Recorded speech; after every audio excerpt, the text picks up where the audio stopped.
बच्चों अब हम करेंगे question number 2 which is very important question. और थोड़ा सा ये बच्चों को जो इसका डायग्राम है वो कंफ्यूज करता है, तो बहुत ध्यान से समझने की कोशिश करेंगे आप लोग। मैं कुछ ऑब्जेक्ट का सहारा भी लूँगा आपको समझाने के लिए, ठीक है। Question is very important. तो क्वेश्चन की स्टेटमेंट देखें बच्चों। A tree breaks due to storm, एक तूफान आया जिसकी वजह से ट्री जो है वो टूट गया। एंड ब्रोकन पार्ट बेंड्स, जो उसका जो टूटा हुआ पोर्शन था वो पूरी तरह से उससे अलग नहीं हुआ। वो जो ब्रोकन पार्ट है वो बेंड हो गया, वो झुक गया। आपने देखा होगा डेली लाइफ में कई बार तूफान की बजाय ट्री झुके होते हैं टूट के, तो वो पेड़ से अलग नहीं होते, लेकिन उनका कुछ पोर्शन नीचे टच हो रहा था ग्राउंड को, मुड़ जाता है, बेंड हो जाता है। तो कुछ ऐसा ही है यहाँ पे। So that the top of the tree, जो टॉप जो ट्री सीधा खड़ा था उसका जो टॉप है कहते हैं वो ग्राउंड को टच हो रहा है। और किस एंगल पे टच हो रहा है, वो ग्राउंड के साथ क्या एंगल बना रहा है, टॉप 30 डिग्री। उसके बाद the distance between foot of the tree, जो ट्री का फुट है, टू द पॉइंट, किस पॉइंट से, where the top touch is the ground, tree के फुट का उस पॉइंट से जहाँ पे ट्री का टॉप टच हो रहा है उसका डिस्टेंस जो है वो 8 मीटर है। Find the height of the tree, आपको ट्री की जो ओरिजिनल हाइट है वो बतानी है, टूटने से पहले जो हाइट थी वो बतानी है हमें। तो कुछ ऑब्जेक्ट की हेल्प से देखते हैं हम कि ये क्या सिस्टम है। देखें, पहले ये ग्राउंड लेवल बना लिया हमने, और ये ट्री जो है ये पहले सीधा खड़ा था। जब तूफान आया बच्चों तो इसका कुछ पोर्शन जो है वो टूट के झुक गया। मान लो ये हमने पोर्शन जो है, ये ऊपर वाला पोर्शन ये इसका टूटा, और इस तरह ये टूटा, ये बेंड हो गया। और बेंड होगा तो ये जो ट्री का टॉप है ये ग्राउंड को टच हो रहा है बच्चों, एक पॉइंट पे। किस पॉइंट पे टच हो रहा है वो देखें आप यहाँ पे, ठीक है। इस ग्राउंड को, इस पॉइंट पे वो टच हो गया बच्चों।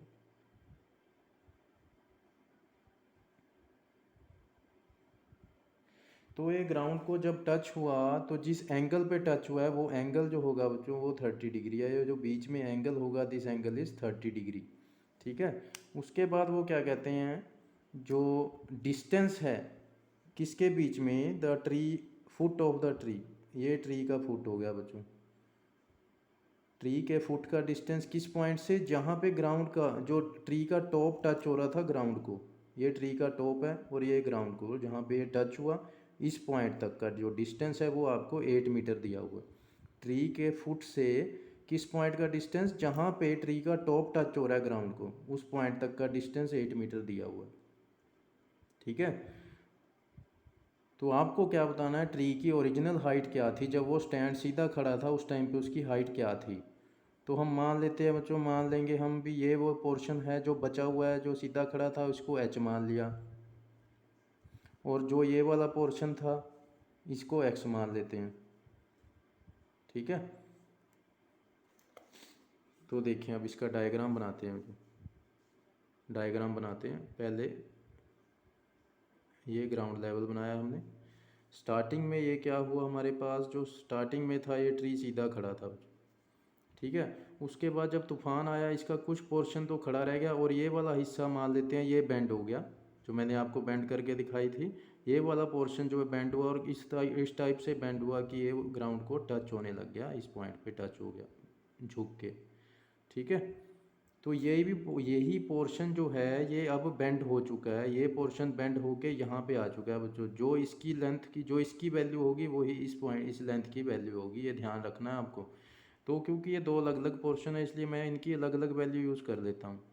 जो बच गया पोर्शन जो नहीं टूटा उसको एच मान लिया, और जो पोर्शन बेंड हो गया था टूट के उसको एक्स मान लिया। अब आप देखें यही वो हाइट है जो बेंड होके यहाँ पे आई है, इट मीन्स इस लेंथ की वैल्यू भी क्या होगी, एक्स होगी, क्योंकि यही पोर्शन जो है वो झुक के यहाँ पे आया है, ठीक है। यही पोर्शन झुक के यहाँ पे आया है तो इसकी वैल्यू एक्स ही होगी। अब आपको बताया था जहाँ पे ट्री का टॉप ग्राउंड को टच हो रहा है वो एंगल कितना है, 30 डिग्री। उसके बाद ट्री के फुट से और उस पॉइंट तक जहाँ पे जो टॉप है ट्री का ग्राउंड को टच हो रहा है, उस पॉइंट का डिस्टेंस कितना दिया हुआ था, 8 मीटर। तो ये वो डायग्राम है बच्चों जो तकलीफ देता है बच्चों को। तो कोशिश करिए आपको समझाने की, उम्मीद है समझ आ गया होगा आपको ये डायग्राम।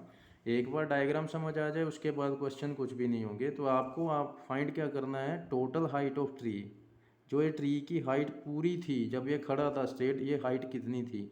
तो अगर हम देखें ये पूरी हाइट कितनी है, यहाँ से यहाँ तक हाइट है h और यहाँ से यहाँ तक हाइट है x, यानी आपको टोटल हाइट जो निकालनी है वो क्या होगी, ट्री की पूरी हाइट कितनी होगी, h प्लस x। ये हमें फाइंड करना है, ये चीज़ हमें फाइंड करनी है। ठीक है, तो अब आपको ये फाइंड करना है, इसमें हमें दो वैल्यूज़ चाहिए, एक h की वैल्यू चाहिए, एक x की वैल्यू चाहिए। ठीक है, अब आपने इस चीज़ को भूल जाना है थोड़ी देर के लिए, क्योंकि हमें सिर्फ ट्रायंगल का यूज़ करना होता है। तो हम इसी ट्रायंगल का यूज़ करेंगे, लेकिन दो बार यूज़ करेंगे। क्यों? क्योंकि हमें दो वैल्यूज़ चाहिए। तो जो वैल्यू गिवन है इसका तो आपने यूज़ करना ही करना है। ठीक है, इसका यूज़ तो होगा ही होगा। तो हम स्टार्ट करते हैं। जो पहले मैं h फाइंड करता हूँ, चलो h फाइंड करते हैं। मैंने दोबारा ये ट्रायंगल बना ली। तो यहाँ पे देखें, अगर आप यहाँ h गिवन है, यहाँ पे 8 मीटर है और यहाँ पे एंगल 30 डिग्री है। तो जब आप h को फाइंड करेंगे, फ़िलहाल के लिए आप x को भूल जाइए, अभी x को मत देखो। ठीक है, क्योंकि हम h फाइंड कर रहे हैं। तो अब देखें हम कौन कौन सी दो साइड्स इन्वॉल्व हैं इसमें, वो देखते हैं हम। तो h जो है वो लॉन्ग परपेंडिकुलर है और 8 मीटर बेस है। परपेंडिकुलर और बेस की इन्वॉल्वमेंट होगी बच्चों, परपेंडिकुलर एंड बेस। तो ये परपेंडिकुलर और बेस जो है वो किस फॉर्मूले में आते हैं, tan के फॉर्मूले में। tan का फॉर्मूला क्या होता है, परपेंडिकुलर अपॉन बेस। यानी आपको रेशो कौन सी लेनी है, tan। तो हमने उठा ली tan, एंगल कितने डिग्री है, 30 डिग्री। फॉर्मूला लगाया परपेंडिकुलर अपॉन बेस। अब इस tan 30 की वैल्यू आपको ट्रिग्नोमेट्रिक टेबल से पुट करनी है, देख के कितनी होती है। ये आपको लर्न होनी चाहिए। ठीक है, वहाँ पे ये नहीं आपको गिवन होगी ये वैल्यू, हमेशा याद रखनी है। tan 30 की वैल्यू होती है 1/√3। परपेंडिकुलर कितना है, h अपॉन बेस की वैल्यू कितनी होगी, 8 मीटर। ठीक है, परपेंडिकुलर कितना है, ये साइड h है और बेस कितना 8। तो tan 30 1/√3, परपेंडिकुलर की वैल्यू h रख दी और बेस 8, क्रॉस मल्टीप्लाई करते हैं बच्चों। √3h is equal to 8, then h is equal to 8 upon √3। तो आधा काम हो चुका है हमारा, h की वैल्यू आ चुकी है। अब हम फाइंड करेंगे x की वैल्यू। ठीक है, तो दोबारा फिर मैं यही ट्रायंगल उठाता हूँ बच्चों, दोबारा फिर हम यही ट्रायंगल उठाएंगे, लेकिन इस बार हम x फाइंड करने लगे हैं। तो मैं x को शो कर रहा हूँ, h को शो नहीं कर रहा। और जो साइड गिवन है उसका यूज़ करना ही करना है। एंगल अगेन जो था इसमें 30 डिग्री। तो दोबारा फिर हमने ये ट्रायंगल उठाई। अब आप देखें कौन कौन सी साइड इन्वॉल्व है इसमें। 8 मीटर क्या है, अब बेस के अलोंग है 8 मीटर, दिस इज़ बेस। और x किसके अलोंग है, हाइपोटेन्यूज के अलोंग है। यानी इन्वॉल्वमेंट किसकी होगी, बेस एंड हाइपोटेन्यूज। तो b एंड h किस फॉर्मूले में आते हैं, कॉस के फॉर्मूले में। तो कॉस एंगल कितने डिग्री है, 30 degree, is equal to base upon hypotenuse. Cos 30 की वैल्यू होती है √3 अपॉन 2। बेस हमारे पास कितना है इस ट्रायंगल में, 8 अपॉन हाइपोटेन्यूज की वैल्यू कितनी है, x। Cross multiply √3x is equal to 16, then x is equal to 16 upon √3। So बच्चों हमारा काम लगभग हो चुका है। क्या क्या फाइंड करना था हमने, h एंड x। तो h और x हमारे पास आ चुके हैं। तो हमने क्या फाइंड करनी थी, total height of tree. Height जो ट्री की हाइट कितनी थी पूरी यहाँ से यहाँ तक, h प्लस x। तो एंडिंग करने लगे हम। टोटल हाइट ऑफ ट्री, जब वो स्ट्रेट खड़ा था, जब टूटा नहीं था, तो उसकी ओरिजिनल हाइट क्या थी, h प्लस x।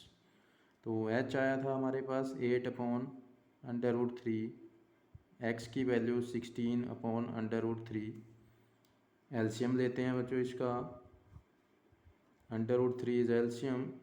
√3 से √3 को डिवाइड किया, 1 पे गया, 1 मल्टीप्लाई 8, अगेन यहाँ पे 16 आ जाएगा एलसीएम लेके। तो ऐड करते हैं इसको, 16 प्लस 8 24, डिवाइड बाय √3। सो बच्चों एक चीज़ हमेशा याद रखें, डिवाइड में कभी भी डिनोमिनेटर में आपको अंडर रूट वाली टर्म नहीं छोड़नी, कभी भी नहीं छोड़नी है। ठीक है, इसको रैशनलाइज करना है आपको, ताकि ये रूट हटाया जा सके। तो जब भी इस एक्सरसाइज में अपॉन में डिनोमिनेटर में रूट वाली टर्म आएगी तो आपको रैशनलाइज जरूर करना पड़ेगा। तो इसको रैशनलाइज करते हैं कैसे, √3 से ही मल्टीप्लाई और √3 से ही डिवाइड करेंगे। 9th क्लास में हमें किया है ये क्वेश्चन। 24 मल्टीप्लाई √3 इज़ 24 √3 और अपॉन में √3 मल्टीप्लाई √3 कितना होगा 3। ठीक है, √3 मल्टीप्लाई √3 मीन्स √3 का स्केयर, स्केयर से अंडर रूट का साइन कटा, क्या आ गया 3।